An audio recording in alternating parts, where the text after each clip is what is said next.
돈도 없는 늙은이가 그깟 음식 해주는 걸로 생색낼 처지는 아니지 않아요? 며느리의 모욕과 추석 당일 처가 식구 30명 밥상을 차리라는 아들의 통보가 이어진 그날 밤. 어머니는 대답 대신 조용히 앞치마를 벗었고 낡은 가방 하나만 든 채 사라졌습니다. 아들 내외는 꿈에도 몰랐습니다. 자신들이 식모라 무시했던 어머니의 그 낡은 가방 안에 오만했던 자신들의 세상을 송두리째 무너뜨릴 거대한 비밀이 잠들어 있다는 것을 이제 한없이 순했던 늙은 어머니의 가장 눈부시고 통쾌한 복수의 이야기가 펼쳐집니다. 오늘도 사연 끝까지 함께 해주세요. 고요한 저녁의 정적을 깨는 것은 오직 부엌에서 들려오는 칼질 소리뿐이었습니다. 수십 년간 가족을 위해 음식을 준비해온 그녀의 이마에는 어느새 땀방울이 송골송골 맺혔어요. 하지만 같은 시각, 같은 거실의 풍경은 부엌과는 완전히 다른 세상이었습니다. 아, 오늘 왜 이렇게 예능이 재미없어?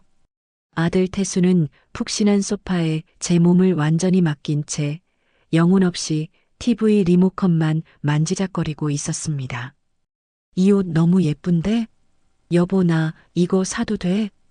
그 옆에는 며느리 미진이 거의 눕다시피 한 자세로 태블릿 화면에 온 정신을 쏟고 있었죠. 부엌에서 홀로 분주한 순이의 모습과는 참으로 대조적인 평화롭기 그지없는 풍경이었습니다. 아, 맞다 여보. 미진이 태블릿에서 시선을 떼지도 않은 채 무언가 생각났다는 듯 가볍게 입을 열었습니다. 응? 왜? 태수는 TV 예능 프로그램에 시선을 고정하고 건성으로 대답했습니다.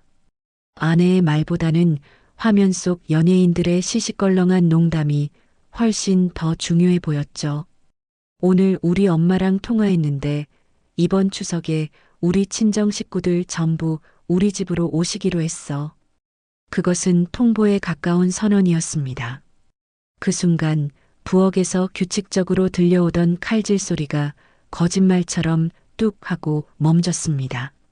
그 짧은 정적 속에서 순이의 손은 칼을 쥔 채 허공에 그대로 멈춰 있었습니다. 하지만 그 정적도 잠시였죠. 다시 이어진 칼질 소리는 이전보다 어딘지 모르게 더 날카롭고 급하게 들렸습니다. 뭐, 친정 식구들? 전부 다? 태수가 그제야 소파에서 벌떡 몸을 일으키며 되물었습니다. 응, 우리 삼촌네 식구들이랑 고모네 식구들까지 싹 다. 엄마가 그러는데 우리 어머님 음식 솜씨가 동네에서도 소문난 명품 손맛 아니냐고. 이참에 다 같이 모여서 어머님 음식 좀 맛보자고 하시더라고. 추석 명절 북적북적하게 보내면 좋기도 하고 정말 괜찮은 생각이지 않아? 미진의 말투에선 시어머니의 노고에 대한 걱정은 눈꼽만큼도 찾아볼 수 없었죠. 전부 다 오면 도대체 몇 명이라는 거야? 태수의 목소리가 살짝 떨리기 시작했습니다. 글쎄, 대충 꼽아보니까 한 30명? 그 정도 될 것 같던데? 미진이 손가락을 꼽아가며 숫자를 세더니 정말 별일 아니라는 듯 어깨를 으쓱했습니다. 30명이라고. 태수의 입이 떡 벌어지고 말았습니다. 그는 믿을 수 없다는 표정으로 아내와 부엌 쪽을 번갈아 쳐다보았죠. 당신은 왜 그렇게 놀라? 우리 어머님 실력이면 30명분 음식 만드는 건 일도 아니잖아. 안 그래? 미진이 당당하게 목소리를 높였습니다. 그녀의 말은 뻔뻔했지만 틀린 말이 아니라고 생각했기에 남편 태수는 더 이상 아무 말도 하지 않았죠. 그때였습니다. 부엌에서 쾅 하는 요란한 소리가 들려왔습니다. 순이가 물을 담은 채반을 싱크대에 내던지듯 내려놓는 소리였습니다. 그 소리는 마치 순이의 속마음을 대변하는 듯 했습니다. 이내 순이가 부엌에서 천천히 걸어 나왔습니다. 수십 년 세월의 흔적이 고스란히 묻어나는 낡은 앞치마를 두른 그녀의 얼굴에는 어떤 표정도 읽을 수 없었습니다. 어머님, 저녁 준비 다 됐어요? 저희 얘기 들으셨죠? 미진이 소파에서 벌떡 일어나 순이를 향해 과장된 몸짓으로 환하게 웃었습니다. 순이는 대답 대신 거실 소파 앞 작은 의자에 조용히 몸을 앉혔습니다. 그녀의 침묵만으로도 거실의 공기는 무겁게 가라앉았습니다. 그래서 몇 분이나 오신다고 했지? 순이가 마침내 입을 열었습니다. 그녀의 목소리는 가뭄에 갈라진 논바닥처럼 메마르고 거칠었어요. 네, 저희 삼촌네, 이모네 다 합쳐서 30명 정도요. 저희 엄마가 어머님 음식 솜씨를 아주 입이 마르고 닳도록 칭찬하셨다니까요.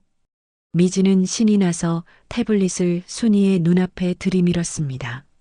화면에는 갈비찜, 잡채, 각종 전, 나물 반찬 등 수십 가지의 요리 이름들이 빼곡하게 적혀 있었습니다. 그것은 시어머니에게 내리는 주문서에 가까웠습니다. 여기 보세요, 어머님. 제가 메뉴도 보기 좋게 싹 다 정리해 놨어요. 이대로만 만들어주시면 돼요. 어때요? 완벽하죠? 순이는 아무 말 없이 태블릿 화면을 뚫어지라 쳐다보았습니다. 그녀의 눈동자가 빼곡한 글자들을 천천히 훑어내렸죠. 이걸 다 하려면 잠 안 자고 해도 꼬박 이틀은 걸리겠구나. 순이가 혼잣말처럼 나지막이 읊조렸습니다. 에이, 뭐려. 어머님 솜씨면 하루만 해도 뚝딱이죠. 저희가 옆에서 잘 도와드릴게요. 미진이 호들갑을 떨며 말했지만 그 말에는 어떤 진심도 담겨 있지 않았습니다. 옆에 앉아있던 태수도 거들고 나섰죠. 그럼. 엄마 손맛이 최고지. 우리 처가 식구들도 엄마 음식 한번 맛보면 아주 기절초풍할걸. 철없는 아들의 말에 순이는 무릎 위에 놓인 손을 자신도 모르게 꽉 움켜쥐었습니다. 파르르 떨리는 손등 위로 푸른 힘줄이 선명하게 돋아났죠. 하지만 그녀의 표정은 여전히 폭풍전야의 바다처럼 고요했습니다. 그래, 알았다. 순이의 입에서 나온 대답은 너무나도 간단하고 담담했습니다. 그 대답에 미지는 세상을 다 얻은 듯 기뻐하며 손뼉을 쳤어요. 와, 역시 우리 어머님 정말 최고예요. 우리 친정 식구들이 얼마나 좋아할까요? 벌써부터 기대돼요. 그럼 음식 재료는 내가 알아서 마트 가서 사마. 순이가 차분하게 물었습니다. 아, 그런 건 어머님이 알아서 다 해주세요. 시장 물가는 어머님이 저보다 훨씬 잘 아시잖아요. 제일 신선하고 좋은 걸로 부탁드릴게요. 미진이 태블릿을 덮으며 상냥하게 말했습니다. 순이는 더 이상 아무 말도 하지 않고 천천히 고개를 끄덕였습니다. 그녀의 깊은 눈 속에서 조용한 불꽃이 타오르고 있었습니다. 그래. 그럼 내일 아침 일찍 장을 보러 다녀와야겠네. 순이가 자리에서 일어서며 말했습니다. 네. 어머님만 믿을게요. 감사해요, 어머님. 미진이 손으로 하트까지 만들어 보이며 애교를 떨었습니다. 순이는 그런 며느리를 잠시 바라보다가 말없이 부엌으로 발걸음을 옮겼습니다. 그 뒷모습에는 수십 년간 묵묵히 쌓아온 피로와 서러움이 고스란히 배어 있었죠. 그렇게 추석 전야의 폭탄 선언은 조용히 마무리되는 듯 했습니다. 다음 날 아침 순이는 평소보다 훨씬 이른 시간에 집을 나섰어요. 그녀의 얼굴에는 어젯밤의 분노나 서러움 대신 무언가를 굳게 결심한 사람 특유의 단단함이 서려 있었죠. 손에는 커다란 장바구니를, 어깨에는 낡았지만 단정한 검은색 핸드백을 메고 있었습니다. 대형마트에 도착한 순이는 익숙하게 카트를 끌며 식재료 코너로 향했습니다. 그녀의 발걸음에는 조금의 망설임도 없었습니다. 30명분의 음식을 준비하려면 실로 어마어마한 양이 필요했죠. 그녀는 작은 메모지를 보며 나지막이 읊조리기 시작했습니다. 최고급 한우 갈비용 20kg, 참조기 10마리, 신선한 활전복 5kg, 자연산 대하 5kg, 상주곶감 50개, 유기농 과일 등등. 순이의 입에서 나오는 재료들은 하나같이 최고급이었습니다. 그녀가 카트에 물건을 담는 모습에 평소 친분이 있는 마트 직원 경숙이 놀란 눈으로 다가왔습니다. 어머님, 정말 많이 사시네요. 그것도 비싼 재료로 되게 큰 행사라도 있으신가 봐요? 경숙은 신기하다는 듯 물었습니다. 네, 온 가족이 다 모이는 날이라서요. 순이는 지극히 담담한 표정으로 대답했습니다. 그녀의 태어남에 직원은 오히려 감탄하는 눈치였죠. 이야, 이 정도 양이면 혼자 들고 가시기 힘드실 텐데 저희 마트 배달 서비스를 이용하시는 게 훨씬 편하실 거예요. 참으로 친절한 제안이었습니다. 순이는 기다렸다는 듯 고개를 끄덕였습니다. 그럼요. 혹시 내일 아침 일찍 배달해 주실 수 있을까요? 물론이죠. 주소만 정확하게 알려주시면 됩니다. 어머님. 순이는 직원이 건넨 종이에 한 글자 한 글자 힘을 주어 집 주소를 적었습니다. 자신이 곧 떠나게 될 바로 그 주소를 말입니다. 결제는 물건 받을 때 현금으로 직접 해도 될까요? 네, 그렇게 할게요. 어머님이야 저희 마트 단골이시니까 그렇게 처리해 드리겠습니다. 모든 주문을 마친 순이는 텅 빈 카트를 밀며 마트를 나왔습니다. 그녀가 집에 도착해 현관문 앞에 섰을 때 열린 창문 너머로 새어나오는 며느리 미진의 쩌렁쩌렁한 목소리가 들려왔어요. 엄마, 진짜 대박이라니까. 우리 시어머니 완전 물에 물 탄 듯, 술에 술 탄 듯한 순둥이라니까. 미진의 목소리가 열린 창문을 통해 그대로 새어나오고 있었습니다. 순이는 현관문 앞에 선 채 조용히 귀를 기울였습니다. 내가 30명분 음식 준비하라고 폭탄을 딱 던졌는데 군말 없이 바로 알겠다고 하더라고. 와, 정말이지 식모 아줌마 부리는 것보다 훨씬 편해. 돈도 안 들고 말이야. 미진이 자지러질 듯 킬킬거리는 웃음소리가 순이의 심장을 날카롭게 후벼 팠습니다. 순이의 얼굴이 얼음장처럼 차갑게 굳어졌습니다. 온몸의 피가 차갑게 식는 것만 같았죠. 솔직히 이 집 해올 때 엄마 아빠가 얼마나 보태줬어. 그깟 음식 몇 번 해주는 걸로 생색낼 처지는 아니지. 돈도 없는 늙은이가 뭘 할 수 있겠어? 그냥 우리가 시키는 대로 해야지. 며느리의 목소리에는 시어머니에 대한 노골적인 경멸과 무시가 가득 담겨 있었습니다. 순이는 소리 없이 현관문을 열고 안으로 들어섰습니다. 그리고는 자신의 가방을 바닥에 내려놓고 조용히 방문을 열고 안으로 들어갔습니다. 통화에 정신이 팔린 미진은 순이가 집에 돌아온 것조차 전혀 눈치채지 못했습니다. 앞으로도 쭉 이렇게 부려먹으면 되겠어. 아주 그냥 고분고분해서 너무 편해. 방 안까지 선명하게 들려오는 미진의 말에 순이는 침대에 걸터앉아 깊은 한숨을 내쉬었습니다. 그리고 천천히, 아주 천천히 옷장을 열었습니다. 그날 저녁 아들과 며느리가 집을 나서는 소리가 들렸습니다. 나는 처가댁에 하루 자고 내일 장모님, 장인어른 모시고 올게. 어머님 오늘 푹 쉬시고 내일 봬요. 그들의 대화에는 늙은 어머니에 대한 걱정 따위는 조금도 없었습니다. 엄마, 저희 다녀올게요. 태수가 현관 밖에서 크게 외쳤지만 순이는 아무 대답도 하지 않았습니다. 쾅 하고 현관문이 닫히는 소리가 들리고 집안이 완벽한 정적에 휩싸이자 순이는 조용히 방문을 열고 나왔습니다. 집안에는 오직 순이의 숨소리만이 고요하게 울렸습니다. 그녀는 탁자 위에 놓인 가족 사진을 잠시 바라보다가 이내 고개를 돌리고 휴대전화를 꺼내 택시를 불렀습니다. 얼마 지나지 않아 도착한 택시에 올라타자 운전기사가 물었습니다. 손님, 어디로 모실까요? 서울 루미에르 펜트하우스로 가주세요. 순이의 목소리는 놀라울 정도로 차분하고 또렷했습니다. 네. 아, 그럼 강남에 있는 그 펜트하우스 단지 말씀하시는 건가요? 네, 그쪽으로 가주세요. 택시는 미끄러지듯 출발했습니다. 순이는 창밖으로 빠르게 스쳐 지나가는 익숙한 동네 풍경을 바라보며 처음으로 희미한 미소를 지었습니다. 얼마나 달렸을까요? 택시는 하늘을 찌를 듯 웅장하게 솟아있는 고층 빌딩 앞에 멈춰 섰습니다. 여기서 내려주세요. 순이가 택시비를 건네며 말했습니다. 보안 직원의 정중한 안내를 받으며 들어선 로비는 호텔처럼 화려했습니다.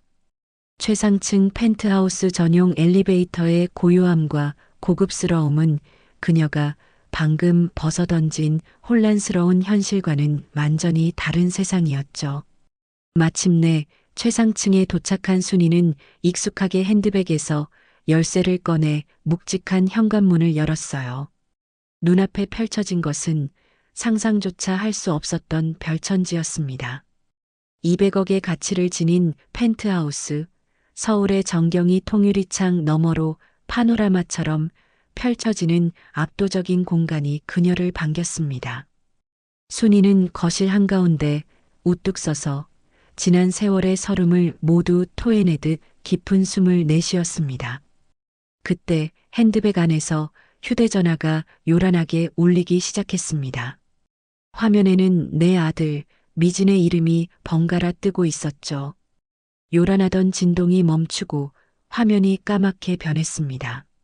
순이는 발코니로 나가 화려하게 반짝이는 도시의 야경을 가만히 내려다보았습니다. 비로소 순이의 입가에 지난 수십 년간 단 한 번도 지어보지 못했던 진정으로 평온한 미소가 번졌습니다. 다음 날 아침 순이가 펜트하우스에서 평화로운 아침을 맞이하고 있던 바로 그 시각 그녀가 벗어던진 옛집은 전혀 다른 풍경이 펼쳐지고 있었습니다. 태수와 미진은 양손에 선물을 가득 든 처가댁 식구들 30여 명을 이끌고 위풍당당하게 집으로 돌아왔습니다. 그들의 얼굴에는 기름진 명절 음식을 맛볼 생각에 기대감이 가득했죠. 어이구, 우리 사위, 자네 어머님 음식 솜씨가 그렇게 좋다면서 내가 오늘 아주 단단히 벼르고 왔다네. 미진의 어머니가 가장 앞장서서 벌써부터 군침이 돈다는 듯 과장된 몸짓으로 말했습니다. 주변의 친척들도 저마다 한마디씩 거들며 웃음꽃을 피웠어요. 마치 개선장군처럼 의기양양해진 태수가 열쇠로 현관문을 열었습니다. 하지만 문이 열린 순간 그들을 맞이한 것은 고소한 명절 음식 냄새가 아닌 싸늘하고 낯선 침묵이었습니다. 이상하다. 음식 냄새가 하나도 안 나네. 미진이 코를 킁킁거리며 의아하다는 듯 말했습니다. 집안은 마치 아무도 살지 않는 빈집처럼 고요하기만 했습니다. 엄마, 저희 왔어요. 태수가 목청껏 소리치며 집 안으로 들어섰습니다. 하지만 그의 목소리는 텅 빈 집안을 한 바퀴 돌고 나올 뿐 아무런 대답도 돌아오지 않았죠. 우르르 거실로 들어선 일행의 눈에 들어온 것은 텅 비어 있는 식탁과 불이 꺼진 차가운 주방의 모습이었습니다. 아니, 사부인은 어디 가셨나? 미진의 친정 엄마가 두리번거리며 물었습니다. 엄마, 어디 계세요? 태수가 이번에는 더 큰 소리로 외쳤습니다. 불안감이 엄습하기 시작했어요. 설마 오늘 우리 오는 걸 깜빡하신 건 아니겠지? 미진의 삼촌이 어리둥절한 표정으로 말했습니다. 그 말에 미진이 질색하며 부엌으로 달려갔습니다. 하지만 냉장고는 텅 비어 있었고 깨끗하게 닦인 가스레인지 위에는 냄비 하나 올라가 있지 않았습니다. 마치 처음부터 음식을 할 생각이 전혀 없었던 사람의 부엌 같았죠. 이상해, 분명히 어제까지만 해도 알겠다고 하셨는데. 미진이 당황한 목소리로 중얼거렸습니다. 바로 그때였습니다. 정적을 깨고 현관의 초인종 소리가 요란하게 울렸죠. 딩동, 딩동. 누구세요? 태수가 황급히 현관으로 향했습니다. 문을 열자 집채만 한 식재료 박스들을 산더미처럼 쌓아 올린 배달원이 땀을 뻘뻘 흘리며 서 있었습니다. 휴, 김순희님 댁 맞으시죠? 주문하신 식재료 배달 왔습니다. 배달원이 숨을 헐떡이며 밝게 말했습니다. 네, 식재료요? 이게 다 뭡니까?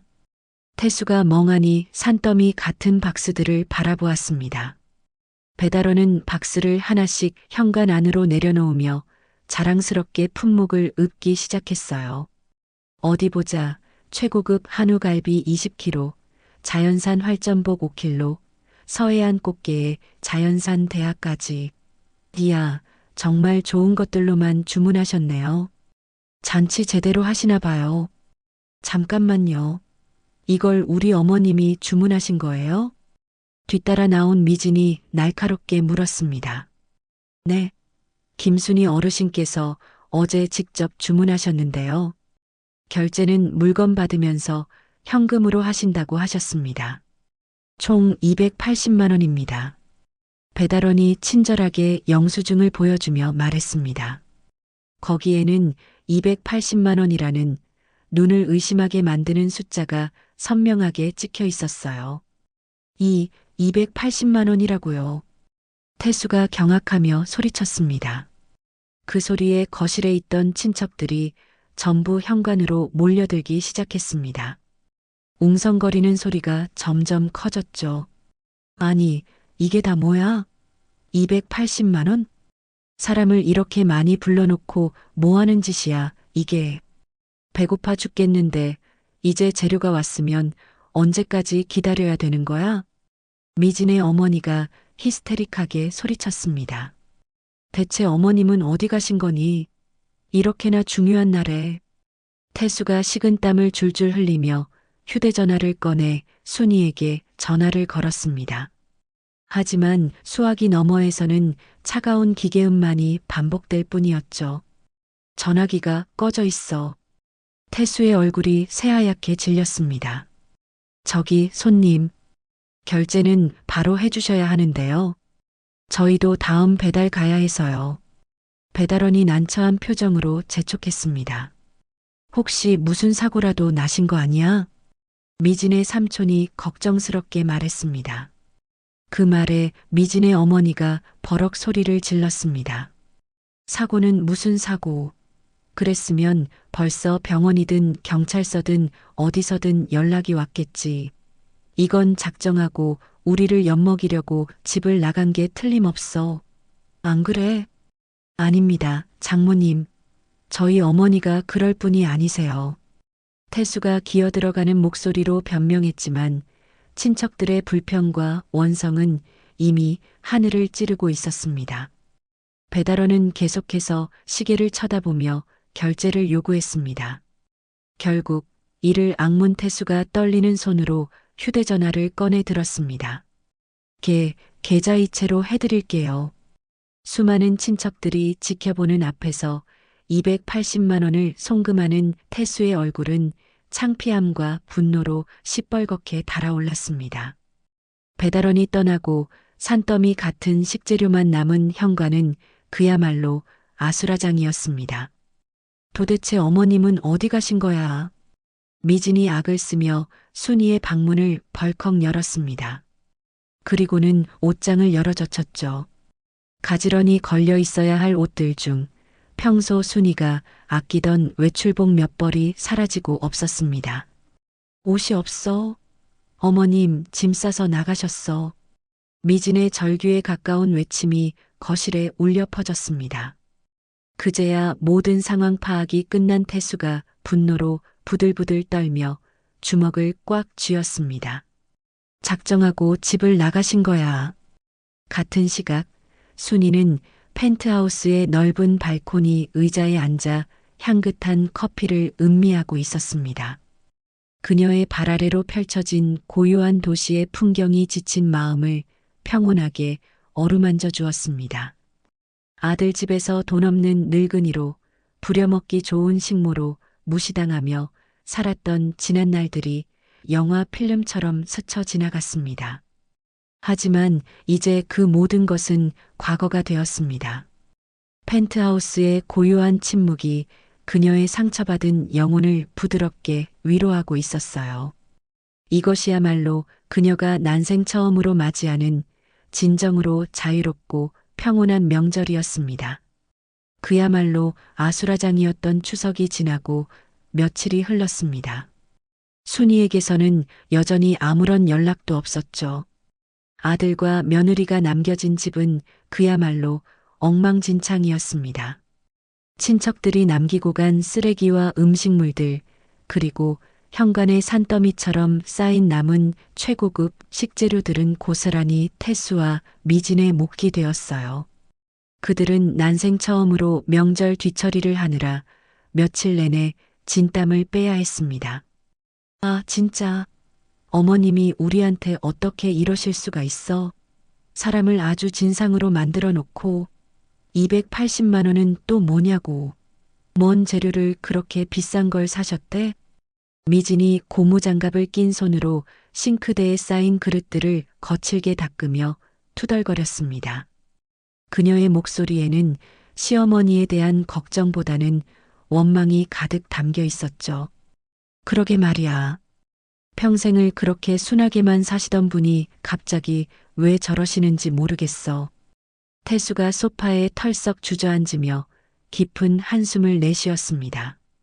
그는 어머니의 가출보다 처가 식구들 앞에서 망신을 당한 것이 더 분하고 속상했습니다. 그때 무언가 번뜩 떠오른 듯 태수가 손가락을 튕기며 외쳤습니다. 아, 맞다. 엄마 핸드폰에 깔아드린 위치 추적 앱. 태수가 소파에서 벌떡 일어났습니다. 위치 추적 앱? 그게 뭔데? 미진이 설거지를 멈추고 고개를 돌렸습니다. 몇 달 전에 엄마가 그러셨거든. 주변 노인네들 자식들이 다 이런 걸 깔아준다더라. 혹시라도 내가 길을 잃거나 연락이 안 되면 이걸로 찾아달라고 신신당부를 하셨단 말이야. 태수가 다급하게 자신의 핸드폰을 꺼내들며 설명했습니다. 그의 얼굴에 희미한 희망이 떠올랐어요. 그래, 그럼 빨리 확인해봐. 지금 어디 계신지. 미진이 흥분하며 태수에게 달려왔습니다. 하지만 태수는 이내 실망한 표정으로 고개를 저었습니다. 젠장, 엄마 폰이 꺼져 있어서 마지막 위치가 안 잡혀. 그럼 어떡해? 경찰에 실종 신고라도 해야 하는 거 아니야? 됐어. 집 나간 지 며칠이나 됐다고 유난 떨지 마. 며칠 고생하시다 보면 돈 떨어져서 알아서 돌아오시겠지. 태수가 모든 것을 체념한 듯 다시 소파에 털썩 주저앉고 말았습니다. 한편 그들의 바람과는 달리 순이는 돌아갈 생각이 전혀 없었죠. 그녀는 200억 펜트하우스에서 난생 처음으로 완벽한 자유와 평화를 만끽하고 있었습니다. 오랜 시간 잊고 지냈던 독서의 즐거움을 다시 찾았고 거실 전체를 울리는 풍부한 클래식 음악을 들으며 여유롭게 차를 마셨어요. 그렇게 평화로운 일상에 완벽히 적응해갈 무렵 순이는 문득 아들 걱정이 되기 시작했습니다. 아무리 밉다지만 그래도 배 아파 낳은 하나뿐인 아들이었죠. 내가 너무 심했나? 그래도 너무 걱정시키면 못 쓰지. 순이가 탁자 위에 놓인 전원이 꺼진 자신의 낡은 핸드폰을 바라보며 중얼거렸습니다. 짧은 고민 끝에 그녀는 결국 핸드폰의 전원 버튼을 길게 눌렀습니다. 바로 그 순간이었습니다. 집 소파에 누워 TV를 보던 태수의 핸드폰에서 요란한 알림음이 울렸습니다.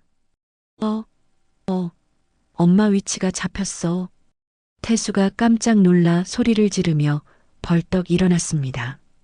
부엌에 있던 미진이 앞치마를 벗어 던지며 달려왔습니다. 어디야? 어디 계신데?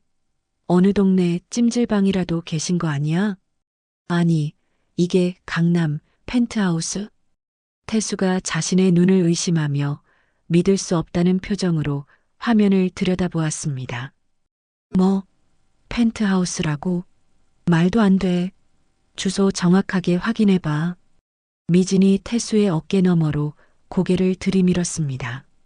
화면에 찍힌 주소는 대한민국에서 가장 비싸다는 서울의 최고급 주상복합 건물이었습니다. 세상에, 이거 진짜 펜트하우스 맞네. 어머님이 대체 저기서 뭘 하고 계신 거지? 미진이 어안이 벙벙한 표정으로 말했습니다. 설마 거기서 청소부 일이라도 구하신 거 아니야? 태수가 할 수 있는 추측은 고작 그 정도였습니다. 그의 머릿속에서 어머니는 평생 돈 없고 힘없는 존재였으니까요. 아니면 누가 딱하게 여겨서 잠시 머물게 해줬거나 하여튼 이상하잖아. 미진이 고개를 갸웃거렸습니다. 두 사람은 복잡한 표정으로 서로를 마주 보았습니다. 일단 무조건 가보자. 태수가 마침내 결단을 내렸습니다. 그래. 가서 따지기라도 해야 직성이 풀릴 것 같아. 미진도 비장하게 고개를 끄덕였습니다.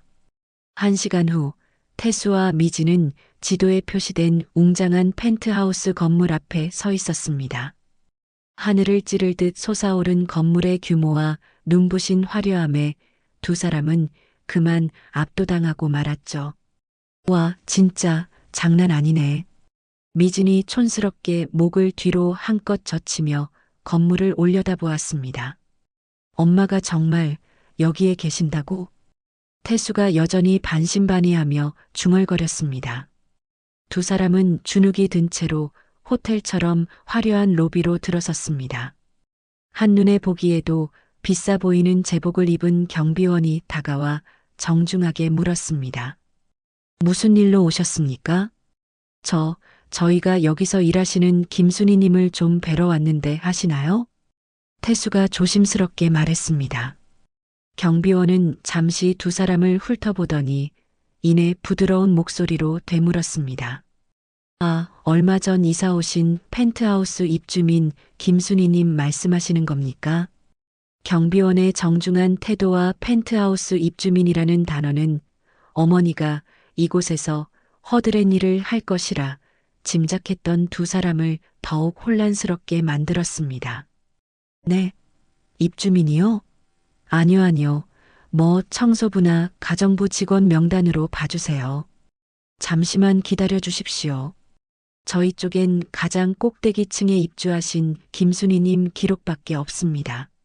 그럴 리가. 그럼 연결이라도 해주실 수 있나요? 경비원이 내선 전화를 들어 무언가 짧게 이야기하더니 곧 두 사람에게 전용 엘리베이터를 안내했습니다. 최상층으로 올라가시면 됩니다. 금빛으로 번쩍이는 엘리베이터에 오르는 내내 태수와 미진은 긴장된 표정으로 서로를 바라보았습니다. 여보, 이게 뭔 일이지? 미진이 믿을 수 없다는 듯 속삭였습니다. 나도 모르겠어. 일단 올라가 보자. 태수가 불안한 목소리로 대답했습니다. 띵 하는 소리와 함께 금빛 엘리베이터 문이 양쪽으로 스르륵 열렸습니다. 눈앞에 펼쳐진 광경에 태수와 미진은 저도 모르게 입을 떡 벌리고 말았죠. 마치 최고급 호텔의 스위트룸을 옮겨놓은 듯한 어마어마하게 넓고 화려한 거실이 그들을 맞이했습니다. 그리고 그 거실의 한가운데 통유리창을 등지고 서 있는 한 여인의 모습이 보였습니다. 자신들이 알던 초라하고 지친 시어머니의 모습이 아닌 우아한 실크 가운을 입은 채 기품이 넘치는 낯선 여인이었죠. 분명 순이의 얼굴이었지만 태수와 미진은 전혀 다른 사람을 보는 듯한 착각에 빠졌습니다. 아들 태수의 얼굴을 본 순간 순이의 시간은 마치 멈춰버린 필름처럼 까마득한 과거의 어느 한 지점으로 되돌아갔습니다. 지금의 태수와 꼭 닮은 그러나 훨씬 더 다정하고 선한 눈을 가졌던 한 남자의 얼굴이 떠올랐기 때문입니다. 시간은 40년 전을 훌쩍 넘어 훨씬 더 오래전으로 거슬러 올라갔습니다. 그때 풋풋한 20대였던 순이는 아버지의 거대한 사무실에 꼿꼿하게 앉아 있었습니다. 깔끔한 양복을 차려입은 아버지는 중후한 원목 책상 너머로 외동딸을 진지한 눈으로 바라보고 있었죠. 순이야, 너도 이제 어엿한 성인이니 우리 사업에 대해 알아야 할 때가 온 것 같다. 그녀의 아버지가 무거운 목소리로 입을 열었습니다. 네, 아버지. 순이는 단정하게 앉아 대답했어요. 우리 가족이 이만큼 남부럽지 않게 살 수 있게 된 것도 전부 이 사업 덕분이다. 언젠가는 네가 이 모든 것을 물려받아 더 크게 키워나가야 해. 아버지의 목소리에는 딸에 대한 자랑스러움과 기대감이 가득했습니다. 하지만 저는 아직 경험이 부족하고 순이가 겸손하게 말했습니다. 걱정할 것 없어. 내가 차근차근 가르쳐주면 돼. 넌 어릴 때부터 워낙 똑똑했으니 금방 배울 게다. 그때 어머니가 향긋한 차를 내오며 대화에 끼어들었습니다. 아가, 아버지 말씀이 맞다. 이 집안의 미래와 우리 회사의 운명이 모두 내 두 어깨에 달려 있다는 걸 잊으면 안 돼. 부모님의 기대 어린 시선에 순이의 얼굴에 짙은 어둠이 스쳐 지나갔습니다. 그녀는 찻잔을 잡은 손에 힘을 주며 조심스럽게 입을 열었죠. 저 아버지, 어머니, 사실은 드릴 말씀이 있어요.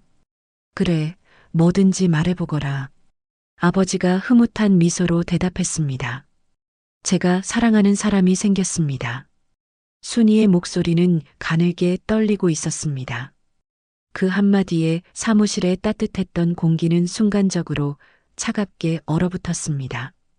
부모님의 얼굴에서 미소가 순식간에 사라졌죠. 사랑하는 사람?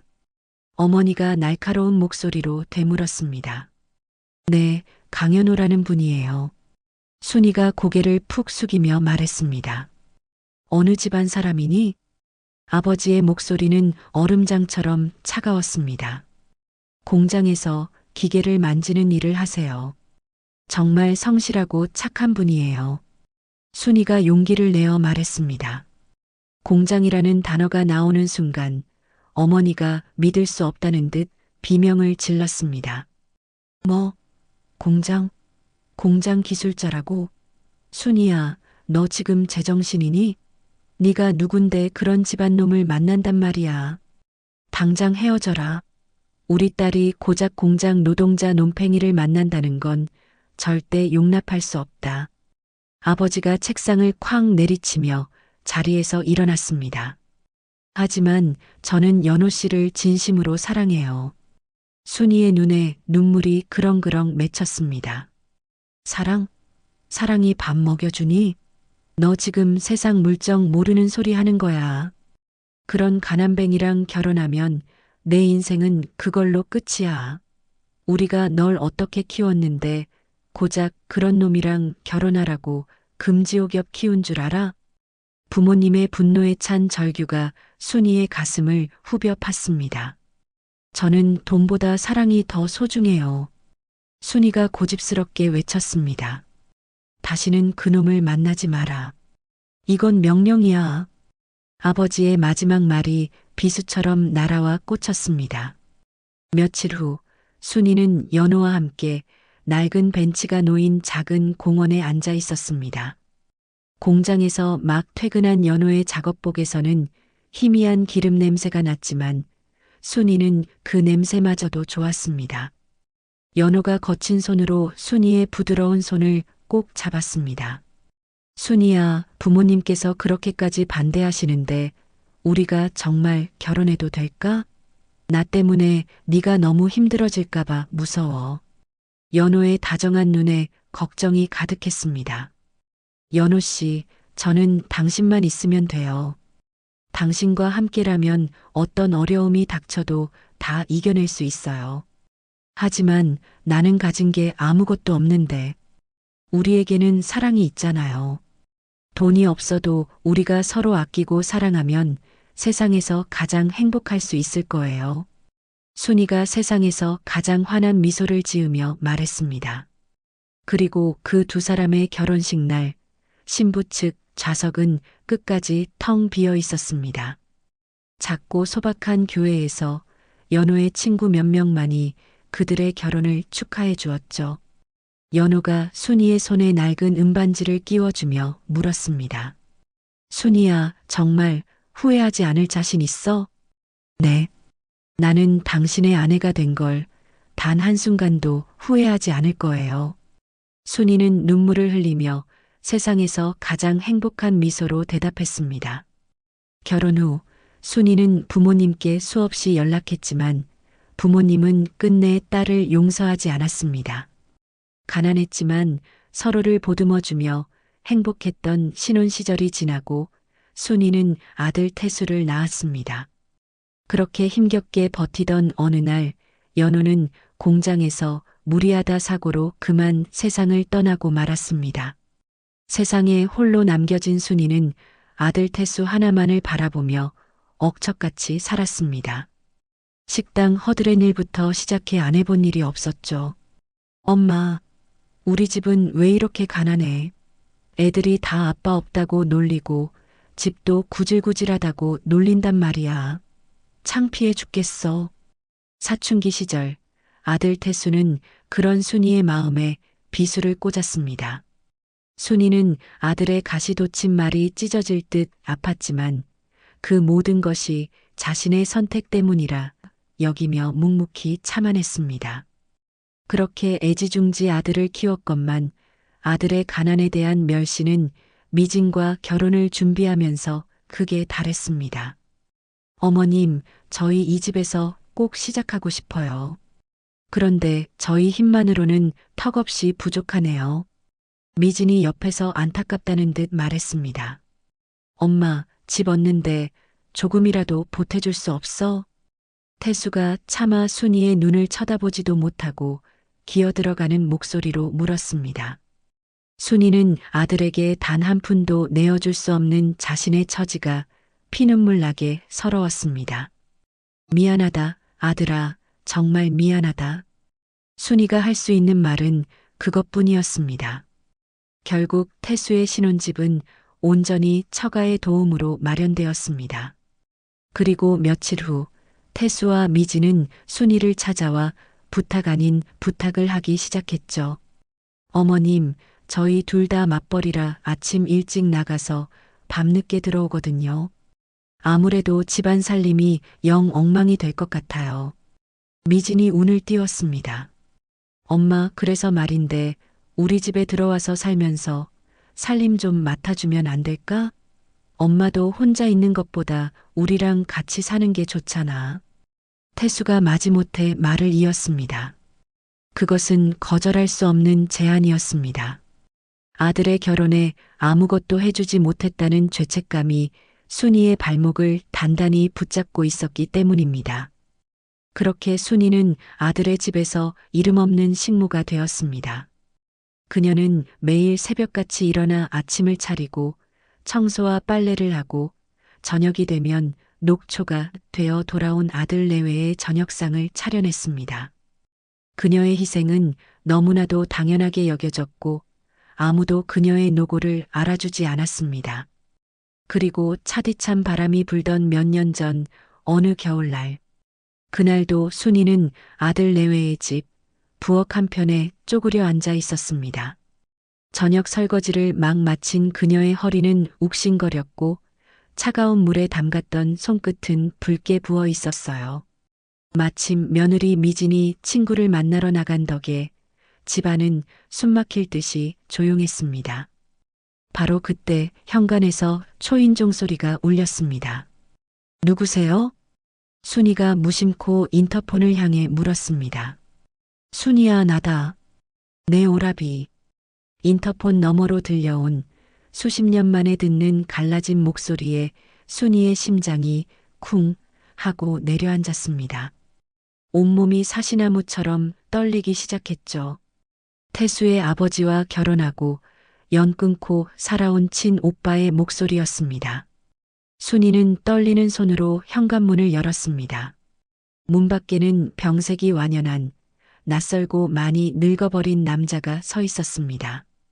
탐스럽던 검은 머리는 하얗게 새어버렸고 한때 산처럼 듬직했던 몸은 앙상하게 말라 있었습니다. 하지만 그 눈빛만은 어린 시절 자신을 따뜻하게 바라봐주던 오빠의 눈빛 그대로였습니다. 오, 오빠. 순이의 입에서 눈물과 함께 한마디가 터져 나왔습니다. 그래, 순이야. 오빠다. 정말 오랜만이구나. 오빠가 희미하게 웃으며 말했습니다. 순이는 황급히 오빠의 앙상한 손을 잡아 집 안으로 이끌었습니다. 오빠는 좁고 어수선한 거실을 천천히 둘러보며 깊은 한숨을 내쉬었습니다. 순이야, 네가 이런 곳에서 이렇게 지내고 있었구나. 오빠의 목소리에는 깊은 안타까움과 슬픔이 묻어 있었습니다. 변변치 않지만 차라도 한 잔 드릴게요. 순이가 눈물을 훔치며 부엌으로 향하려 했습니다. 아니다, 순이야. 그냥 여기 앉아라. 너에게 꼭 해야 할 말이 있어서 왔다. 오빠가 순이를 불러 세웠습니다. 순이는 오빠의 맞은편에 조심스럽게 앉았습니다. 오빠는 떨리는 손으로 품 안에서 낡아빠진 누런 서류 봉투 하나를 꺼냈습니다. 오빠, 이게 뭐예요? 부모님께서 남기신 것이다. 너에게 꼭 전해주라고 하셨어. 오빠가 서류 봉투를 순이에게 건넸습니다. 순이의 얼굴이 믿을 수 없다는 듯 일그러졌습니다. 부모님이요? 저와는 인연을 끊겠다고 하셨잖아요. 자식으로 생각지도 않으셨는데. 아니다, 순이야. 그게 아니었어. 오빠의 눈시울이 붉어졌습니다. 아버지, 어머니는 단 한순간도 널 잊으신 적이 없었어. 순이는 떨리는 손으로 봉투를 열었습니다. 안에는 빛바랜 유언장과 복잡한 등기 서류들이 들어 있었어요. 사실 부모님께서 돌아가시기 직전에 나를 따로 부르셔서 신신당부를 하셨다. 오빠가 천천히 아주 힘겹게 말을 이어갔습니다. 혹독한 세상 풍파에 우리 딸 순이가 너무나도 지쳐서 기댈 곳 하나 없이 정말 쉴 곳이 필요하다고 느껴질 때 그때가 되면 이걸 꼭 전해주라고 말이다. 순이가 유언장을 펼쳐들었습니다. 그곳에는 낯익지만 흐릿해진 아버지의 힘찬 필체와 어머니의 단아한 글씨가 나란히 적혀 있었습니다. 순이의 눈에서 눈물이 쉴 새 없이 쏟아져 내렸죠. 이곳 강남의 펜트하우스? 이 집을 내 명의로 남기셨다. 지금 시세를 보니 200억 정도 되더구나. 네, 200억이요? 순이는 자신의 귀를 의심했습니다. 부모님께서 평생을 얼마나 후회하며 사셨는지 너는 모르지? 가난한 남자에게 시집가겠다는 너를 믿어주지 못하고 끝까지 반대했던 걸 돌아가시는 순간까지 가슴을 치며 후회하셨어. 오빠가 순이의 손을 잡으며 말했습니다. 하지만 저를 없는 자식 취급하셨잖아요. 끝까지 외면하셨잖아요. 순이가 울부짖듯 말했습니다. 그건 부모님의 마지막 자존심이자 어리석은 고집이었을 뿐이야. 뒤로는 항상 사람을 시켜서 내 소식을 듣고 계셨다. 네가 얼마나 힘들게 사는지, 남편 일찍 여의고 홀로 아들 키우느라 얼마나 고생하는지 전부 다 알고 계셨어. 오빠의 목소리도 눈물에 젖어 떨리고 있었습니다. 정말이에요? 그래. 특히 어머니는 돌아가시는 날까지 내 이름만 부르셨다. 우리 막내딸 순이 밥은 잘 먹고 다닐까, 어디 아픈 데는 없을까 하시면서 매일같이 눈물로 밤을 지새우셨어. 오빠가 손수건으로 눈가를 찍어냈습니다. 순이는 부모님의 진심이 담긴 유언장을 끌어안고 목 놓아 울었습니다. 거기에는 딸에 대한 절절한 사랑과 미안함, 그리고 사무치는 그리움이 빼곡하게 담겨 있었습니다. 오빠, 저는 정말 아무것도 몰랐어요. 평생을 버림받았다고만 생각했어요. 그래, 이제라도 알았으니 됐다. 하늘에 계신 부모님 마음, 이제라도 네가 받아들이면 되는 거야. 오빠가 순이의 등을 가만히 토닥여 주었습니다. 내가 이제 살 날이 얼마 남지 않은 것 같지 않아, 순이야. 오빠, 순이가 경악하며 소리쳤습니다. 병원에서 길어야 몇 달이라고 하더구나. 더 늦기 전에 부모님의 마지막 유언을 지켜야겠다고 생각했다. 오빠는 마치 남의 이야기를 하듯 담담하게 말했습니다. 순이야, 이젠 더 이상 아들 며느리 집 구석방에서 눈칫밥 먹지 말고 이 집의 주인이 돼서 내 인생을 당당하게 살아. 부모님께서도 그걸 간절히 바라셨을 게다. 우리 막내딸이 세상 누구의 눈치도 보지 않고 어깨 펴고 당당하게 살기를 말이다. 수십 년 만에 알게 된 부모님의 진심과 시한부 선고를 받은 오빠의 모습에 순이의 가슴은 미어지는 듯 했습니다. 평생을 버림받았다 여기며 살아온 세월이 실은 거대한 사랑과 후회로 둘러싸여 있었다는 사실이 너무나도 아프고 충격적이었습니다. 오빠가 폭풍처럼 다녀간 그날 오후 순이는 멍하니 앉아 있었습니다. 수십 년 만에 마주한 부모님의 진심과 오빠의 시한부 선고는 그녀의 세상을 온통 뒤흔들어 놓았죠.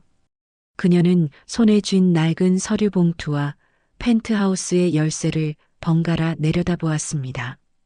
이것이 과연 현실인지 아니면 길고 긴 꿈을 꾸고 있는 것인지 분간이 되지 않았어요. 결심을 굳힌 순이는 조용히 겉옷을 챙겨 입고 집을 나섰습니다.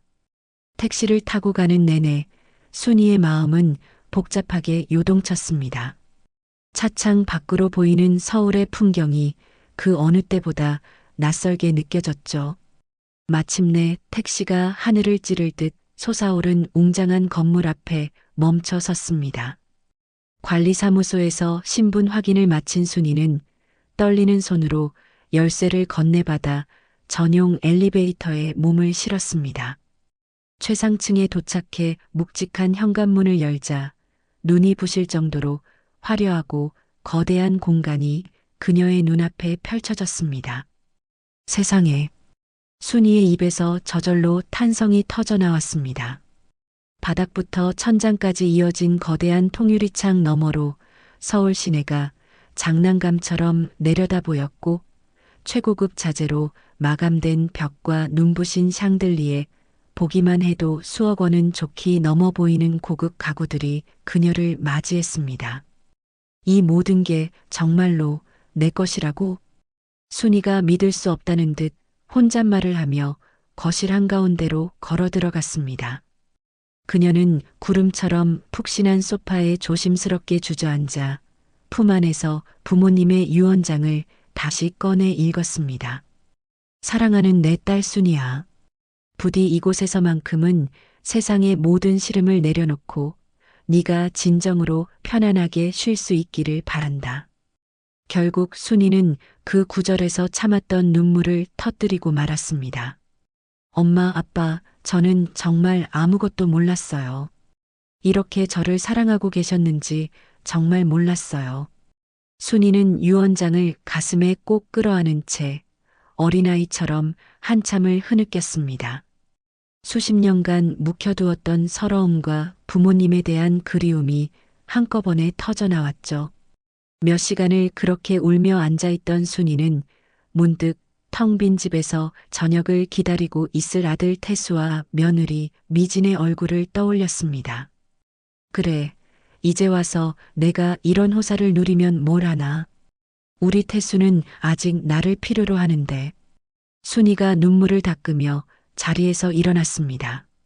맞벌이하는 불쌍한 내 아들 내외가 나라도 없으면 밥은 누가 챙겨주고 살림은 누가 돌봐주겠어. 그 순간 순이의 머릿속에 새로운 계획이 떠올랐습니다. 그녀의 얼굴에 조금씩 미소가 번지기 시작했어요. 이 엄청난 재산을 우리 태수에게 물려주면 얼마나 좋아할까. 순이는 마치 큰 깨달음이라도 얻은 사람처럼 기뻐하며 말했습니다. 그녀는 펜트하우스 곳곳을 돌아다니며 아들 내외와 손주가 이곳에서 행복하게 살아가는 모습을 그려보았습니다. 그 모습은 그녀가 평생을 꿈꿔왔던 완벽한 가족의 그림이었죠. 하지만 그녀는 이내 현실적인 생각에 고개를 저었습니다. 아니야. 아직은 때가 아니야. 지금 이걸 주면 우리 태수가 이 소중함을 알 리가 없어. 미진이와 함께 흥청망청 써버릴 게 뻔해. 순이는 스스로를 다독였습니다. 그래, 조금만 더 기다리자. 언젠가 우리 아들이 철이 들어서 이 못난 어미를 진정한 어머니로 인정해주고 마음으로 존경하게 되는 날. 바로 그날 이 모든 것을 깜짝 선물로 물려주는 거야. 그 생각에 순이의 마음은 오히려 따뜻해지고 든든해졌습니다. 자신에게는 아들을 변화시킬 수 있는 강력한 무기가 생긴 셈이니까요. 그래, 그때까지는 내가 조금 더 참고 견디면 되는 거야. 굳은 결심을 한 순이는 아무 일도 없었다는 듯 다시 아들의 집으로 돌아왔습니다. 그녀가 돌아왔을 때 미지는 소파에 누워 태연하게 TV를 보고 있었죠. 어머님, 어디 다녀오셨어요? 저녁밥 차릴 시간 다 됐는데. 미진이 화면에서 눈을 떼지도 않은 채 관심 없다는 듯 물었습니다. 응, 잠깐 볼 일이 있어서 나갔다 왔다. 순이가 아무렇지 않게 대답하며 부엌으로 향했습니다. 순이는 콧노래까지 흥얼거리며 저녁 준비를 했습니다. 그녀의 입가에 엷은 미소가 피어났습니다. 펜트하우스라는 거대한 비밀을 혼자만 간직한 사람의 미소였죠. 그래, 조금만 기다려라. 우리 태수도 언젠가는 변할 거야. 그럼 그때 이 어미가 세상에서 가장 큰 선물을 안겨주마. 순이가 설레는 마음으로 중얼거렸습니다. 그날 밤 순이는 자신의 좁고 차가운 방에 누워 오랜만에 행복한 상상에 잠겼습니다. 아들이 이 모든 사실을 알고 눈물을 흘리며 그녀를 끌어안는 모습, 며느리가 존경과 부러움이 가득한 눈으로 그녀를 바라보는 모습을 말입니다. 이게 내가 내 아들에게 해줄 수 있는 내 마지막 사랑이야. 이 정도면 나도 좋은 어머니가 될 수 있겠지? 하지만 그것은 순이가 스스로 선택한 가장 어리석고도 슬픈 희생의 시작이었습니다. 자신의 행복과 존엄을 뒤로한 채 아들의 변화만을 막연하게 기다리는 것은 현명한 선택이 아니었죠. 그렇게 몇 년의 세월이 흘러도 태수와 미진의 태도는 조금도 변하지 않았습니다. 오히려 그들은 순이의 희생을 더욱 당연하게 여기며 그녀를 없는 사람처럼 취급하고 함부로 부려먹었습니다. 순이는 밤마다 낡은 통장에 찍힌 상상조차 할 수 없는 액수의 유산을 확인하며 복잡한 심정에 빠져들었습니다. 눈앞에 초라하고 비참한 현실과 아무도 모르는 그녀의 엄청난 부 사이의 거대한 간극이 매일 밤 그녀를 괴롭혔습니다. 내가 대체 언제까지 이렇게 살아야 하는 걸까? 그녀는 아들이 변할 것이라는 희망을 놓지 못했습니다. 그것이 이 모든 고통 속에서도 그녀가 스스로를 파괴하지 않고 버틸 수 있었던 유일한 버팀목이었기 때문입니다. 하지만 위태롭게 붙들고 있던 그 끈이 마침내 끊어지게 된 것은 바로 며칠 전 추석 전야였습니다. 친정 식구 30명분의 명절 음식을 아무렇지 않게 요구하는 며느리의 폭탄 선언은 순이가 수년간 붙들고 있던 마지막 희망의 끈을 가차없이 끊어버리는 계기가 되었던 것이었죠. 길고 긴 과거의 시간이 멈추고 순이의 시간은 다시 현재로 돌아왔습니다. 현관문 앞쪽에 태수와 미지는 여전히 멍한 표정으로 그 자리에 서서 완전히 다른 사람이 되어버린 어머니를 그저 바라볼 뿐이었습니다. 평소와는 180도 다른 분위기에 두 사람은 어찌할 바를 몰라 당황했어요. 어머님, 여기가 대체. 미진이 잔뜩 주눅이 든 목소리로 말끝을 흐렸습니다. 일단 들어와서 앉거라. 할 이야기가 있지 않니? 순이가 먼저 안으로 들어서며 말했습니다. 그녀의 발걸음에는 조금의 망설임도 없었죠. 거실로 들어선 태수와 미진은 또 한 번 충격에 휩싸였습니다. 서울의 스카이라인이 파노라마처럼 펼쳐지는 거대한 통유리창과 잡지에서나 볼 법한 최고급 가구들이 눈앞에 펼쳐졌기 때문입니다. 엄마, 여기 뭐야? 엄마가 어떻게 이런 곳에 있는 거야? 태수가 잔뜩 흥분해서 떨리는 목소리로 물었습니다. 순이는 거대한 소파 가장 깊숙한 곳에 여왕처럼 앉으며 아주 간단하게 대답했습니다. 내 집이다. 그 한마디에 거실의 공기가 얼어붙었습니다. 네, 집이라고요? 어머님 집이라고요. 미진이 믿을 수 없다는 듯 비명에 가깝게 소리쳤습니다. 그래, 내 부모님께서 나에게 물려주신 내 집이야. 순이가 수정처럼 맑은 찻잔의 향긋한 차를 따르며 지극히 평온한 목소리로 설명했습니다. 그 순간 태수와 미진은 서로를 마주보며 눈을 깜빡였습니다. 왜 외할아버지, 외할머니께서 물려주셨다고요? 이렇게 부자셨어요? 아니, 왜 한 번도 찾아뵙지 않은 거예요? 태수가 다시 한번 확인했습니다. 그건 알 거 없고 몇 년 전에 내 외삼촌이 직접 찾아와서 전해주더구나. 순이가 담담하게 말했습니다. 그 말에 미진의 눈이 탐욕으로 번뜩이기 시작했습니다. 그녀는 노골적으로 펜트하우스 내부를 다시 한번 훑어보며 머릿속으로 빠르게 계산기를 두드리기 시작했어요. 어머님, 그럼 이 집 시세가 대충 얼마나 해요? 미진이 언제 그랬냐는 듯 콧소리가 잔뜩 섞인 애교 섞인 목소리로 물었습니다. 미진아, 이것 봐봐, 200억이야. 태수가 핸드폰을 미진에게 보여주며 흥분을 감추지 못했습니다. 200억? 아들 부부의 얼굴은 경악과 탐욕으로 흉하게 일그러져 있었죠. 미진은 더 이상 참을 수 없다는 듯 이곳저곳을 직접 만져보고 둘러보며 흥분을 감추지 못했습니다. 세상에, 어머님. 그럼 저희는 까맣게 모르고 있었는데 혼자서 이렇게 엄청난 부자셨던 거예요? 진작 말씀하시지. 미진이 살랑거리며 순이의 옆에 바싹 다가앉았습니다. 태수는 다시 소파에 털썩 주저앉아 머리를 굴리기 시작했습니다. 어머니에 대한 걱정이나 미안함은 이미 온데간데 없이 사라진 지 오래였습니다. 그의 머릿속은 오직 200억이라는 숫자만이 거대하게 맴돌고 있었죠. 엄마, 그럼 추석 때는 왜 갑자기 집을 나가신 거예요? 저희가 얼마나 걱정했다고요. 태수가 능숙하게 걱정하는 척 연기를 하며 물었습니다. 추석 명절 30인분 음식을 혼자서 준비하라고 말하고 미진이 친정집으로 가는 너네 모습 보면서 기가 차더구나.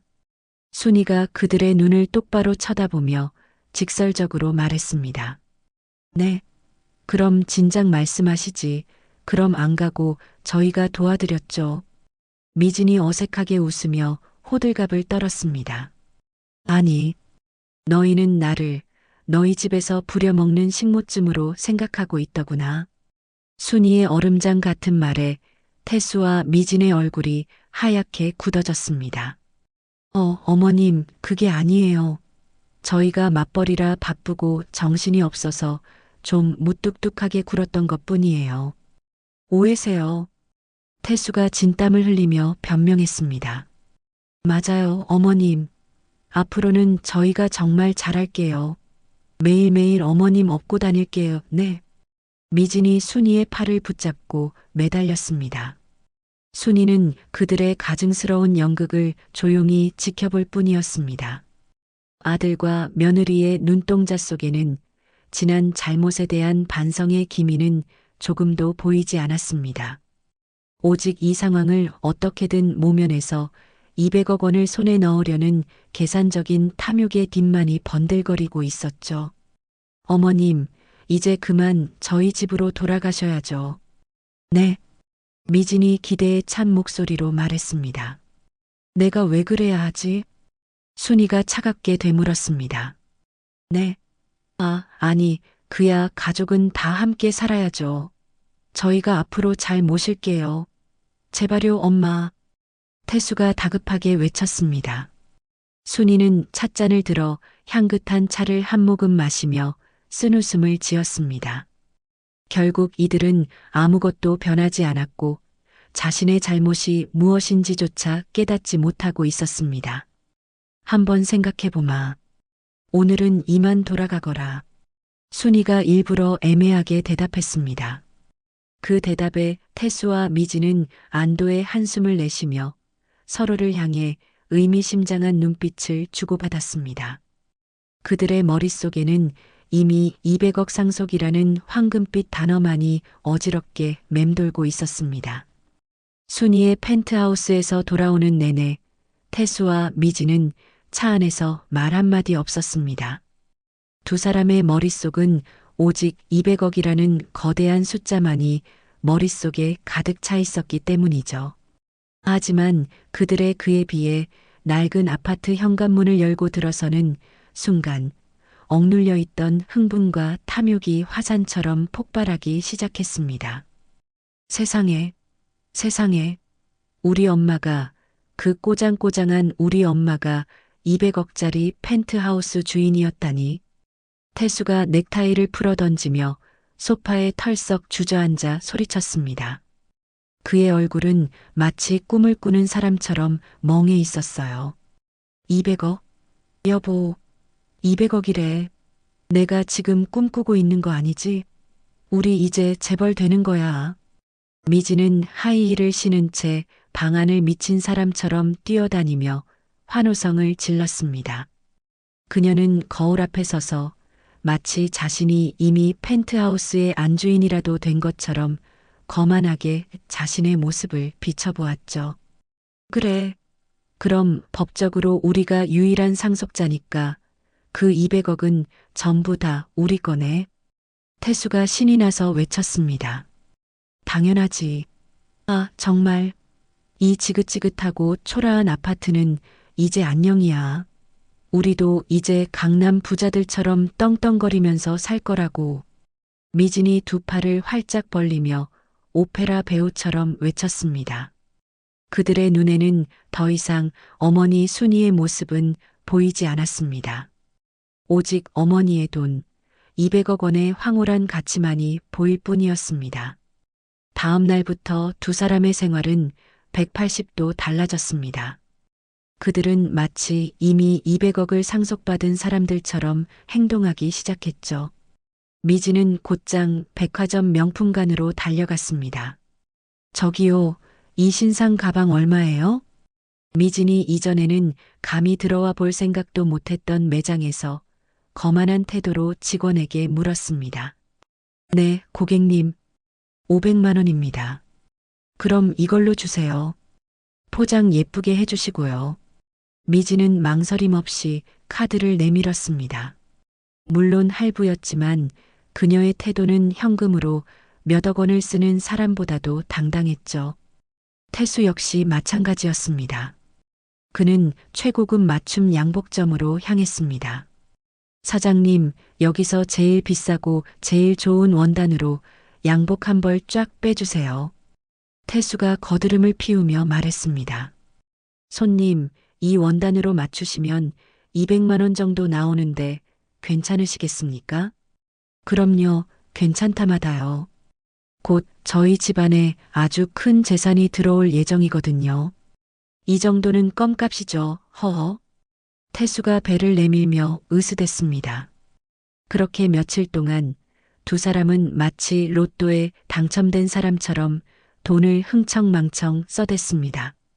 그러던 어느 날 저녁, 새로 산 명품 가방을 소파 옆에 고이 모셔둔 미진이 태수를 부추기기 시작했습니다. 여보, 우리 언제까지 이렇게 살 거야? 좀 답답하지 않아? 뭐가? 나 지금 완전 행복한데. 태수가 TV를 보며 건성으로 대답했습니다. 아니, 내 말은 우리도 이제 곧 200억 상속자인데 그 신분에 걸맞게 좀 더 스케일 크게 살아야 하지 않겠냐는 거지. 미진이 태수의 옆에 찰싹 붙어 앉으며 말했습니다. 하지만 엄마가 아직 돈을 주신 건 아니잖아. 태수가 잠시 망설였습니다. 바보같이 그걸 그냥 기다리고만 있을 거야? 지금 살고 있는 이 집 어차피 곧 버릴 거잖아. 이거 담보로 대출 꽉 채워서 받아서 사업이라도 시원하게 시작하자고. 미진의 목소리가 높아졌습니다. 사업?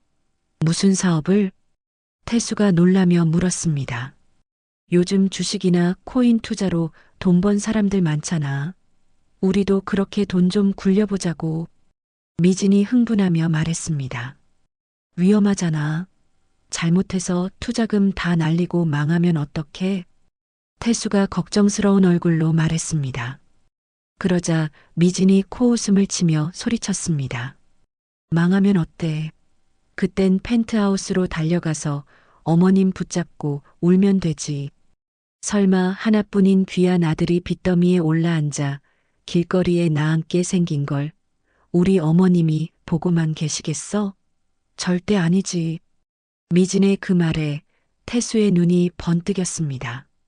그의 머릿속에 있던 마지막 불안감이 사라지는 순간이었죠. 그럴까? 당연하지. 우리 어머님이 얼마나 자식 사랑이 지극한 분인데 당신은 당신 엄마도 몰라. 미진이 확신에 찬 목소리로 말했습니다. 다음 날 태수는 곧장 은행으로 달려갔습니다. 지금 살고 있는 아파트 담보로 대출 가능한 금액 최대한으로 받고 싶습니다. 대출금의 용도가 어떻게 되십니까? 네, 투자 자금으로 쓰려고 합니다. 태수는 조금의 망설임도 없이 당당하게 대답했습니다. 며칠 후 3억 원이라는 거액을 손에 쥔 태수는 온라인 투자 카페에 가입했습니다. 원금 보장, 월 100% 고수익률 달성, 주부, 대학생도 가능한 기적의 재테크, 온갖 화려하고 자극적인 광고 문구가 그의 눈을 현혹했습니다. 그는 그것이 사기꾼들이 파놓은 달콤한 함정이라는 사실을 전혀 알지 못했죠. 그래, 바로 이거야. 이걸로 1년 안에 100억을 만드는 거야. 태수는 흥분하며 대출받은 3억 원 전액을 추천받은 정체불명의 주식 종목에 쏟아부었습니다. 그리고 정확히 한 달 후 기적은 일어나지 않았습니다. 투자업체는 홈페이지를 폐쇄하고 연기처럼 사라졌고 그가 투자했던 주식은 휴지 조각이 되어버렸습니다. 3억 원이라는 돈이 공중으로 증발해버리는 것은 한순간이었습니다. 이럴 수가 없어. 은행에서 날아온 대출금 상환 독촉장을 받아든 태수가 머리를 감싸쥐며 절규했습니다. 투자금은 물론 담보로 잡혔던 아파트까지 모두 이를 절체절명의 위기에 처한 것입니다. 내가 이럴 줄 알았어. 다 당신 때문이야. 당신이 사업하자고 바람만 안 넣었어도. 미진이 태수의 뺨을 때리며 악을 쓰고 울었습니다. 어떡하지? 이제 우리 정말 어떡하지? 태수가 넋이 나간 사람처럼 중얼거렸습니다. 그때 미진이 갑자기 눈물을 뚝 그치고 벌떡 일어나며 외쳤습니다. 당장 어머님께 가자. 어머님이 우리를 구해주실 거야. 그래, 맞아. 엄마한테 가야 해. 태수도 번뜩 정신을 차리고 자리에서 일어났습니다. 두 사람은 마치 구세주를 만나러 가는 사람들처럼 황급히 옷을 챙겨 입고 다시 펜트하우스를 향해 달려갔습니다. 하지만 이번에 그들이 가는 목적은 지난날의 잘못에 대한 사과가 아니었습니다. 오직 자신들이 저지른 어리석은 짓을 해결해달라는 뻔뻔하고도 절박한 요구를 위해서였습니다. 펜트하우스의 묵직한 현관문 앞에서 순이는 아들 내외를 차갑게 내려다보았습니다. 불과 며칠 전까지만 해도 세상을 다 가진 듯 오만하게 굴던 두 사람은 지금 초라하기 그지없는 몰골로 그녀의 발치에 무릎을 꿇고 있었죠. 어머니, 저희가 사기를 당했어요. 3억을 전부 다 날렸다고요. 집까지 넘어갈 판이에요. 태수가 땅바닥에 머리를 찌우며 울부짖었습니다. 그의 모습은 처절했지만 그 안에는 조금의 진심도 담겨 있지 않았습니다. 어머님, 제발 저희 좀 살려주세요. 어머님이 도와주시지 않으면 저희는 이제 길거리에 나앉게 된단 말이에요. 제발요. 미진 역시 눈물 콧물을 쏟아내며 순이의 다리에 매달렸습니다. 순이는 그저 팔짱을 낀 채 싸늘한 시선으로 두 사람의 가증스러운 연극을 지켜볼 뿐이었습니다. 그래서 순이의 입에서 나온 말은 동정이나 걱정이 아닌 얼음처럼 차가운 한마디였습니다. 그 말에 미진이 발끈하며 고개를 들었습니다. 그래서라니요. 당장 저희 빚부터 해결해 주세요. 솔직히 어머님이 갑자기 부자라고 나타나지만 않으셨어도 저희가 무리해서 투자 같은 거 할 생각도 안 했다고요. 미진이 모든 것을 순이의 탓으로 돌리며 따지듯 말했습니다. 내가 언제 너희에게 투자를 하라고 돈을 쥐어주기라도 했더냐? 순이가 냉정하게 반박했습니다. 하지만 어머님이 부자라는 걸 알았으니까 엄마를 믿고 투자한 거잖아요. 태수가 기다렸다는 듯 억지를 부렸습니다. 순이는 그들의 모습을 보며 모든 희망을 완전히 내려놓았습니다. 아들과 며느리의 눈에 흐르는 것은 지난 잘못에 대한 후회의 눈물이 아니었습니다. 오직 어머니의 재산을 이용해 눈앞의 위기를 모면하려는 계산적인 탐욕의 눈물일 뿐이었죠. 나가라. 순이가 지친 목소리로 그러나 단호하게 말했습니다. 네, 어머니. 태수가 놀라며 소리쳤습니다. 더 이상 내 부모님이 물려주신 집을 더럽히지 말고 지금 당장 나가라고 했다. 순이가 현관문을 턱짓으로 가리키며 말했습니다. 어머님, 어떻게 저희한테 이러실 수 있어요? 세상에 어느 부모가 자식이 망해가는 걸 보고만 있어요. 정말 혈육의 정을 이렇게 버리실 거예요? 미진이 마지막 발악처럼 매달렸습니다. 혈육? 순이가 기가 막힌다는 듯 쓴웃음을 지었습니다. 너희가 지난 수년간 나를 너희 집 식모로 부려먹는 동안 단 한순간이라도 나를 혈육이라 생각한 적이 있었니? 그 한마디에 태수와 미진은 얼어붙은 듯 아무 말도 하지 못했습니다. 경비를 부르기 전에 내 놈들 발로 걸어나가거라. 순이가 인터폰에 손을 가져가자 두 사람은 마지못해 자리에서 일어났습니다. 그들은 끝까지 순이를 원망과 증오가 가득한 눈으로 쏘아보며 펜트하우스에서 쫓겨났습니다. 쾅 하는 소리와 함께 문이 닫힌 후 순이는 텅 빈 거실에 혼자 주저앉았습니다. 그녀는 떨리는 손으로 오빠가 전해주었던 부모님의 유언장을 다시 꺼내 읽었습니다. 유언장의 가장 마지막 부분, 전에는 미처 발견하지 못했던 작은 글씨로 적힌 추신이 눈에 들어왔어요. 사랑하는 내 딸 순이야. 이 유산이 부디 네가 세상에 단단히 발 딛고 설 수 있는 반석이 되어주기를 바란다. 그리고 혹시라도 여력이 된다면 과거에 너처럼 길을 잃고 아파하는 다른 이들에게도 작은 등불이 되어줄 수 있기를 소망한다. 순이는 그제야 부모님께서 남긴 막대한 유산의 진짜 의미를 깨달았습니다. 그래, 이것은 단순히 나 혼자 잘 먹고 잘 살라고 주신 돈이 아니지. 순이가 유언장을 가슴에 꼭 끌어안으며 말했습니다. 며칠 후 순이는 강남의 변호사 사무실을 찾았습니다. 저의 이름으로 작은 재단을 하나 만들고 싶습니다. 순이가 진지한 표정으로 말했습니다. 재단이라 하시면 어떤 목적을 가진 재단을 말씀하시는 겁니까? 변호사가 궁금하다는 듯 물었습니다. 이름은 반석과 등불 재단으로 하고 싶어요. 저처럼 가정 안에서 고통받고 소외당하는 중년 여성들의 자립을 돕고 싶습니다. 아주 좋은 취지이십니다. 그런데 재단 사무실은 어디에? 일단은 저희 집을 활용할 생각입니다. 순이의 말에 변호사가 조금 난처한 표정을 지었습니다. 아시다시피 이 펜트하우스는 보안이 워낙 철저하여 외부인의 잦은 방문이 어렵습니다. 다른 입주민들의 반발도 만만치 않을 것이고요. 변호사의 현실적인 지적에 순이가 고개를 끄덕였습니다.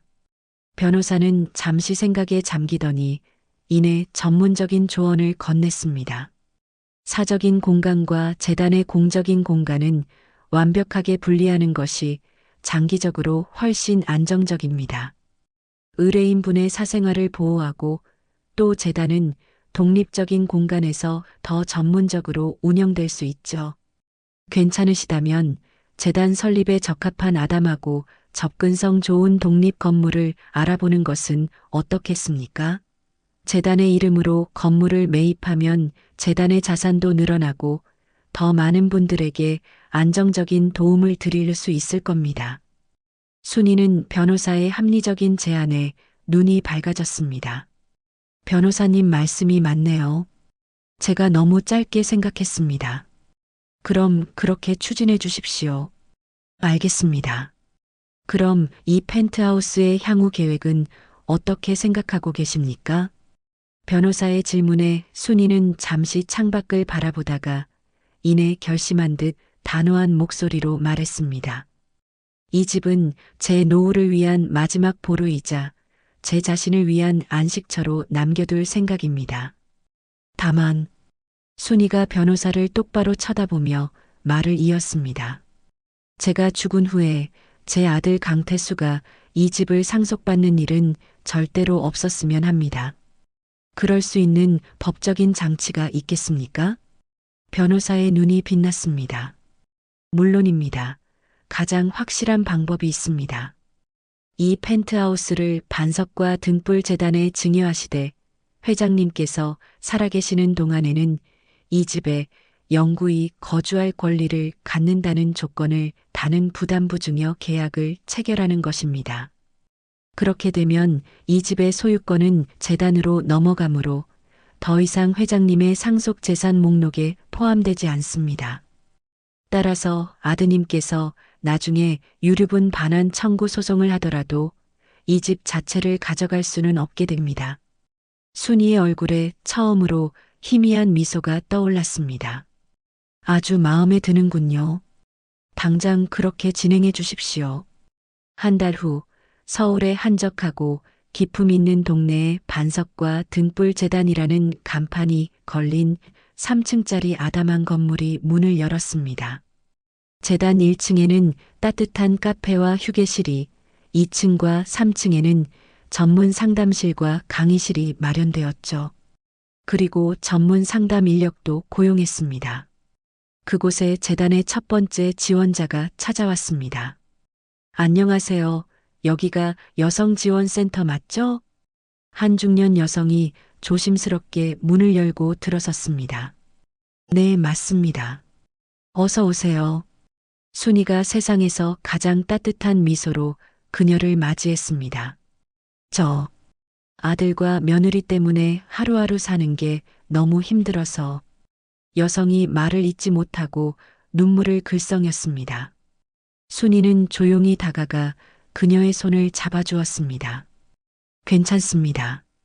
천천히 하고 싶은 이야기부터 전부 다 해보세요.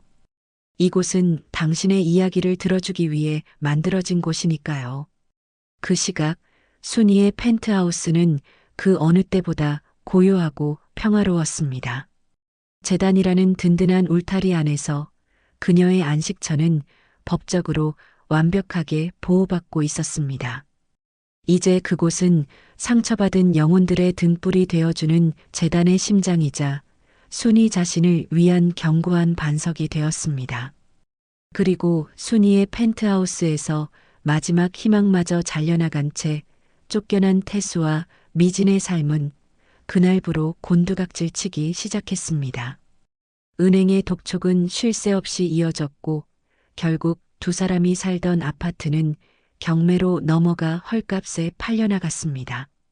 한때 200억 상속인의 꿈에 부풀었던 그들은 이제 보증금 몇십만 원짜리 곰팡내 나는 지하 단칸방에 몸을 누이는 신세가 되고 말았죠. 젠장, 젠장, 내가 왜 이렇게 살아야 해? 다 그 늙은이 때문이야. 태수가 눅눅한 이불을 걷어차며 소리쳤습니다. 며칠째 씻지도 못해 꾀죄죄한 그의 모습은 예전에 번듯했던 대기업 사원의 모습은 어디에서도 찾아볼 수 없었죠. 시끄러워. 다 당신 같은 무능한 놈만 믿은 내 잘못이지. 누굴 탓해. 미진 역시 새로 산 명품 가방들을 중고 장터에 헐값으로 팔아치운 뒤 컵라면으로 끼니를 때우며 하루하루를 버티고 있었습니다. 두 사람의 관계는 이미 돌이킬 수 없을 정도로 망가져 있었습니다. 그러던 어느 날 태수가 번뜩이는 눈으로 미진에게 말했습니다. 그래도 방법이 있어. 아직 끝이 아니야. 무슨 방법? 당신 엄마가 우릴 거들떠보지도 않는데. 엄마가 우릴 버려도 법은 내 편이야. 내가 엄마의 유일한 아들이잖아. 엄마가 돌아가시면 법적으로 아들인 내가 받을 최소한의 유류분이라는 게 있어. 펜트하우스 전부는 아니더라도 수십억은 우리 차지가 될 수 있단 말이야. 태수의 말에 미진의 죽어있던 눈에도 희미한 탐욕의 불꽃이 다시 타오르기 시작했습니다. 그것이 그들이 붙잡을 수 있는 마지막 동아줄이었습니다. 같은 시각 순이는 자신이 세운 반석과 등불 재단 사무실에서 분주한 하루를 보내고 있었습니다. 재단은 입소문을 타고 가정 내에서 고통받는 수많은 중년 여성들이 마지막 희망을 안고 찾아오는 공간이 되었죠. 대표님, 지난번에 상담받으셨던 분인데 용기를 내서 이혼 소송을 시작하셨대요. 회장님 덕분에 새 인생을 살게 됐다면서 정말 감사하다고 전해달라셨어요. 젊은 직원의 보고에 순이의 얼굴에 따뜻한 미소가 번졌습니다. 그녀는 더 이상 아들 내외의 집 구석방에서 눈칫밥을 먹던 초라한 늙은이가 아니었습니다. 자신과 비슷한 아픔을 가진 여성들의 손을 잡아주고 그들의 삶을 일으켜 세워주는 든든한 버팀목, 존경받는 이사장이 되어 있었죠. 그녀의 얼굴에서는 더 이상 과거의 그늘이나 서름을 찾아볼 수 없었습니다. 며칠 후 지하 단칸방으로 등기우편 하나가 배달되었습니다. 순이의 법률 대리인인 변호사 사무실에서 보낸 것이었습니다. 태수와 미진은 마지막 희망의 끈을 붙잡는 심정으로 봉투를 뜯었습니다. 하지만 그 안에 담긴 내용은 그들의 마지막 숨통을 끊어버리는 사형 선고나 다름없었습니다. 상기 명시된 부동산 강남구 소재 펜트하우스은 김순희 회장님께서 이미 재단법인 반석과 등불의 부담부증여 형태로 기부를 완료하였음. 따라서 해당 부동산은 김순희의 개인 상속 재산에 포함되지 않으므로 향후 유류분 반환 청구의 대상이 될 수 없음을 명확히 고지하는 바입니다. 이게 무슨 소리야? 태수의 손에서 편지가 힘없이 떨어졌습니다. 펜트하우스가 이미 재단 소유로 넘어갔다는 것, 법적으로 자신들이 받을 돈은 단 한 푼도 없다는 뜻이었죠. 없다고? 한 푼도 없다고? 그 많은 재산을 우리한테 한 푼도 안 준다고. 미진이 믿을 수 없다는 듯 절규했습니다. 모든 희망이 산산조각 나는 순간이었습니다. 으악, 다 당신 때문이야. 당신 엄마 때문에 내 인생이 이게 무슨 꼴이냐고. 미진이 이성을 잃고 태수에게 달려들어 머리채를 잡고 흔들었습니다. 이거나 내가 뭘 어쨌다고. 당신이야말로 나만 안 꼬셨어도. 태수 역시 미진의 뺨을 때리며 악을 썼습니다. 한때 200억 유산을 꿈꾸던 부부는 이제 서로를 저주하고 핥히는 짐승처럼 곰팡 내 나는 어두운 지하방에서 처참하게 뒤엉켜 싸울 뿐이었습니다. 그것이 바로 스스로의 오만과 착각이 불러온 파멸의 끝이었습니다.